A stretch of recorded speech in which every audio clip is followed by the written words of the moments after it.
Hi there, welcome back to On the Flip Side. My name is Adam Shawalker, your host. Today we are going to be covering the fourth record from legendary American songwriter and singer Mike Doughty. Most notably of soul coughing fame, Mike Doughty has been producing a handful of records over the years. Under his solo name, I believe he's sitting at around 18 or so records and EPs combined. This is the 2011 record, Yes and Also Yes, where he has a hefty 14 tracks for us on this one. Most of them are quite short, clocking in around the minute or so range. A few of the longer tracks in this album are around 3 or so minutes, but we got a good grouping of tracks here. Side 1 is as follows. You have track 1 with Nah Nah Nothing, track 2 is Into the Un, track 3 is Day by Day, track 4 is Holiday, What Do You Want, track 5 is Rustle, track 6 is Strike the Motion, track 7 is Have At It, track 8 is Macalozer Man, side 2 is track 9 with The Huffer and the Cutter, track 10 is Rational Man, track 11 is Telegenic X's number 1, Hapless Dancers, track 12 is Weird Summer, track 13 is Vegetable, and track 14 is Telegenic X's number 2, Astoria. So we're going to give this thing a spin and come back to you on the flip side. Alrighty, we are back with side 1 of the record. Track 1 of the record is Nah Nah Nothing. This first track on the album is kind of this upbeat, melancholy love song slash like breakup song. Lyrics from Mike Doughty have kind of always bordered and like sort of towed the line between just standard like lyrics and poetry, and that is no difference here, as the lyrics and especially the verses are really rich in very skilled writing. This is definitely one of the catchier songs on the album, is one of my personal favorites thus far. Track 2 on the record is Into the Un. This is another great example of a track that doesn't really require too many bells and whistles to be really well done. The production on this track is relatively tame and simple. The lyrics are effective. Mike Doughty has this excellent delivery on like most of the lines in this song too. If you listen to like a lot of Mike Doughty tracks or like Soul Coughing or his new project Ghost of Room, he's kind of, I wouldn't say a monotone singer, but he definitely has much more subtle ways of kind of spinning his lyrics, and that is a very big thing he's doing on this track in particular. Track 3 of the record is Day by Day. Beat on this track echoes a lot of like old Mike Doughty kind of songs, especially off of like his earlier records, namely off of his first record, Skittish. This song kind of sounds like one that almost would have belonged on that album. The chorus here gets a little bit tired, but as always the verses here make up for it quite a lot. Track 4 on the album is Holiday, What Do You Want? This song kind of inexplicably really comes out of nowhere and is kind of just in this track list without very little explanation to it. I personally am not a huge fan of like Christmas or holiday songs, so I'm a little bit biased here, but the song itself isn't all that bad. Like the writing here is all very standard, but it's a very safe track and probably the most boring on this record. But I mean, the songwriting here, the lyricism is okay, and they're not explicitly stating this is like a Christmas song, but the themes are there of like gift giving and like what do you want, and it's kind of like almost a double entendre between like what do you want as a gift and like what do you want from me.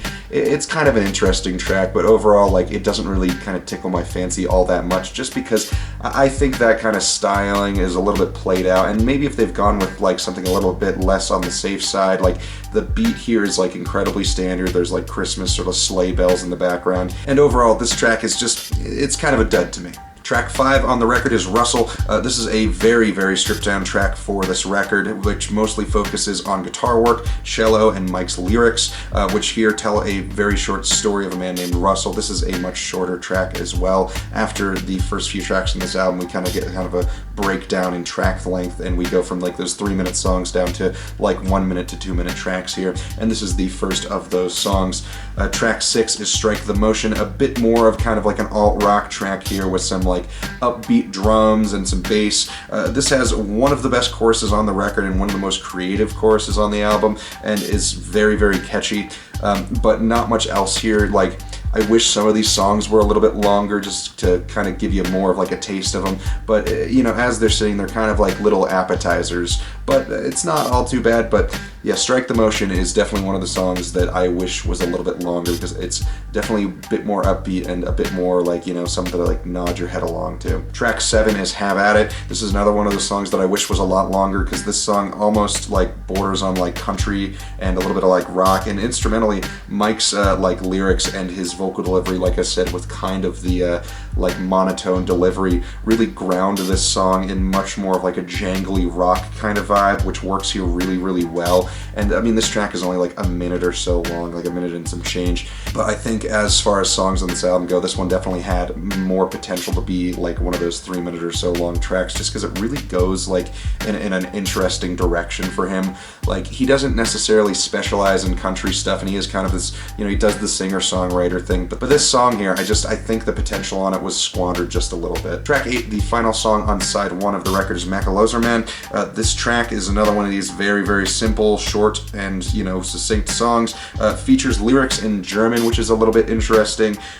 It just kind of has a bit of an odd funk to it. Not my favorite song on the album, but definitely a fun little kind of experiment on this track. Anyway, that is side 1 of the record. We are going to come back to after side 2 of the record, and we'll see you on the flip side. Alrighty, we're back with side 2 of the record. Track 9 on the album is The Huffer and the Cutter. This song is one of the most raw tracks emotionally. Every moment on this song is utilized perfectly, in my opinion. This song is just like, it puts you in almost like a trance-like listening experience here. The feelings of loss and defeat and love are heavy and pull you along like concrete shoes to the bottom of a river. This track is just immensely sad in its waves of emotion and thoughts. This is Mike at his best lyrically and instrumentally. This is a very, very interesting track and probably my favorite on the album. Track 10 on the record is Rational Man, a much lighter note, much lighter song thematically than the last track. This song grooves with a very simple beat, and this just sort of like touches of like ear candy in the track here. This is another good example of Mike's really well done instrumentals, although the lyrics are not something super interesting to write home about, but the rest of the track and instrumentally this song is very sound.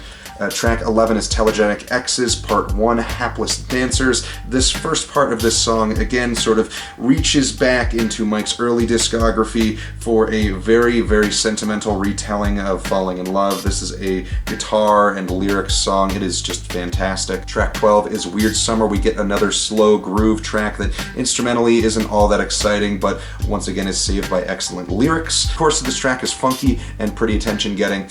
Not too much else to talk about on this thing. It's just, it's a decent song lyrically, like I said, but the beat kind of like stumbles on itself a little bit, in my opinion. Track 13 is Vegetable, another one of my favorite songs on the record. This penultimate song has a very fantastic backing track and one of the catchiest lyric suites on the whole album. Everything here wants you to listen to this song over and over again. This is very much a just like sit down and like groove to it kind of track. It's jammy, it's groovy, and it's just damn good. Track 14, the final song on the record, is Telegenic X's Part 2, Astoria. Once again, another brilliant acoustic poetry heavy formula returns for this amazing send-off for this album.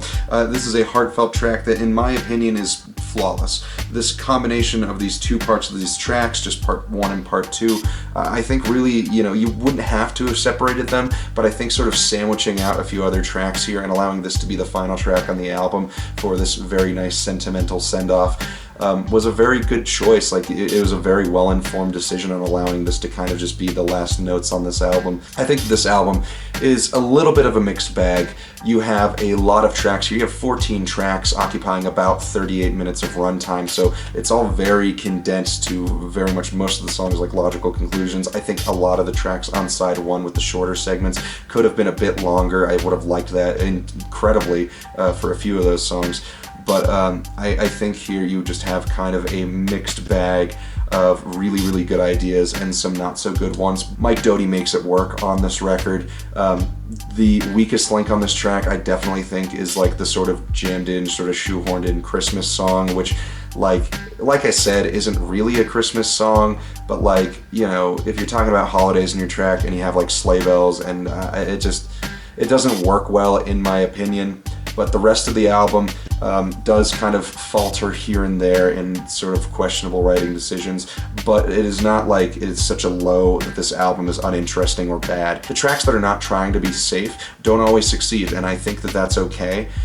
just because the risks were taken, and sometimes they're a little bit miscalculated, and other times they pay off really big. So this kind of is a bit of a slot machine of an album. You have really, really big payoffs and songs that just stumble a little bit, but nothing that is super detrimental to the sound of this record. And overall, I think that this album, if you haven't listened to it, you should give it a listen. Just kind of, it's a nice kind of palate cleanser album. There's not a lot of albums or not a lot of bands and not a lot of artists that sound like Mike Doughty. So if you've been listening to a lot of stuff recently, I would say check out this album, and you'll get yourself a really interesting, compelling listen on most of these tracks. Anyway, what do you think of the record? Leave it in the comments below. Thank you all so much for watching again, and we will see you on the flip side.